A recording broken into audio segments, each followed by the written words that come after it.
राधे राधे। स्वागत है आप सभी का आपके अपने YouTube चैनल उपासना की उपासना में।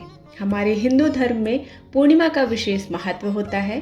प्रत्येक पूर्णिमा के दिन भगवान विष्णु और चंद्रदेव की पूजा की जाती है। इनमें से वैशाख माह की पूर्णिमा का विशेष महत्व होता है क्योंकि यह पूरा महीना भगवान श्री हरि विष्णु के मधुसूदन रूप के लिए समर्पित है। पौराणिक कथाओं के अनुसार वैशाख पूर्णिमा पर भगवान बुद्ध का जन्म हुआ था। इसी कारणवश वैशाख पूर्णिमा का महत्व और भी ज्यादा बढ़ जाता है। इस पूर्णिमा को बुद्ध पूर्णिमा के नाम से भी जाना जाता है। धार्मिक शास्त्रों के अनुसार भगवान बुद्ध स्वयं भगवान विष्णु के 9वें अवतार थे। इसलिए बुद्ध पूर्णिमा के दिन विधि पूर्वक पूजा करने से विशेष पुण्य की प्राप्ति होती है। वैशाख पूर्णिमा का दिन धार्मिक दृष्टि से बहुत ही महत्वपूर्ण दिन होता है। मान्यताओं के अनुसार भगवान श्री कृष्ण के बचपन के दोस्त सुदामा वैशाख पूर्णिमा के दिन ही उनसे मिलने पहुंचे थे। ऐसे में जब दोनों दोस्त साथ मिलकर बातचीत कर रहे थे तब भगवान कृष्ण ने सुदामा को सत्यविनायक व्रत का विधान बताया। व्रत का विधान सुनने के बाद सुदामा ने पूरे विधि विधान से व्रत किया, जिसके परिणाम स्वरूप उनकी गरीबी नष्ट हो गई और इस दिन मृत्यु के देवता धर्मराज की भी पूजा की जाती है। धर्मराज की पूजा करने से वह प्रसन्न होते हैं और इससे अकाल मौत का भय खत्म हो जाता है। वैशाख पूर्णिमा के दिन भगवान विष्णु की पूजा और सत्यनारायण कथा का पाठ करने का बहुत महत्व है। इस दिन भगवान विष्णु के सत्यनारायण रूप की पूजा की जाती है। इनकी कथा को सुनने से और पढ़ने से समस्त मनोकामनाएं पूर्ण होती हैं। इस दिन सुबह उठकर पवित्र नदी में स्नान करना चाहिए। यदि नदी में जाना संभव नहीं है तो घर पर ही गंगा जल मिलाकर स्नान करना चाहिए। स्नान के बाद पीले वस्त्र धारण करना चाहिए। इसके बाद पूजा स्थल पर गंगा जल छिड़क कर शुद्ध कर लें।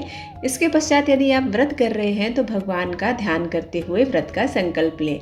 भगवान विष्णु के सामने दीपक जलाएं और हल्दी से तिलक करें। इसके बाद भगवान विष्णु और माता लक्ष्मी की फल फूल से विधि पूर्वक पूजा करें। भगवान विष्णु के भोग या जल में तुलसी दल अवश्य अर्पित करें। इसके पश्चात सत्यनारायण कथा का पाठ करें या श्रवण करें। इस दिन सफेद चंदन, अक्षत, बिल्वपत्र, आंकड़े के फूल व मिठाई का भोग लगाकर भगवान शिव और मां पार्वती की पूजा करें। पूर्णिमा तिथि पर भगवान श्री हरि विष्णु और लक्ष्मी जी की पूजा होती है। चंद्रदेव को अर्घ देकर चंद्रमा की पूजा होती है। साथ ही देवाधिदेव महादेव और मां पार्वती के शिव परिवार की पूजा होती है। इस दिन भगवान शिव का ध्यान करने से मृत्यु, भय, दरिद्रता और हानि से रक्षा होती है। संध्या काल में पुनः भगवान विष्णु और माता लक्ष्मी की पूजा करना चाहिए। रात्रि को चंद्रोदय के पश्चात चंद्रमा की पूजा करें और अर्घ देना चाहिए। अंत में चंद्रदेव की पूजा के बाद व्रत खोलना चाहिए। पंचांग के अनुसार वैशाख पूर्णिमा तिथि 4 मई 2023 को रात 11:34 पर शुरू हो रही है और अगले दिन 5 मई 2023 को रात 11:03 पर इसकी समाप्ति होगी। वैशाख पूर्णिमा पर उदया तिथि और चंद्रमा की पूजा का मुहूर्त 5 मई को प्राप्त हो रहा है। इसलिए व्रत करने वाले 5 मई को ही व्रत रखेंगे।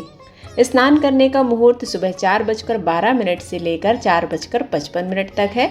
सत्यनारायण पूजा मुहूर्त सुबह 7:18 से 8:58 तक है। चंद्रोदय का समय है शाम 6:45। इस बीच हमें चंद्रमा को अर्घ देना है। लक्ष्मी पूजा का मुहूर्त है 5 मई को रात 11:56 से 6 मई की सुबह 12:39 तक। वैशाख पूर्णिमा के दिन कूर्म जयंती मनाई जाती है। भगवान विष्णु के कूर्म अवतार की पूजा की जाती है। साल का पहला चंद्र ग्रहण वैशाख पूर्णिमा पर ही लग रहा है, जिससे इस दिन का महत्व और ज्यादा बढ़ जाता है। ये उपछाया चंद्र ग्रहण रात 8:45 से रात 1 बजे तक रहेगा। हालांकि भारत पर इसका कोई प्रभाव नहीं पड़ेगा, इसलिए सूतक काल भी मान्य नहीं होगा। पूर्णिमा पर चंद्रमा की पूजा का विधान है।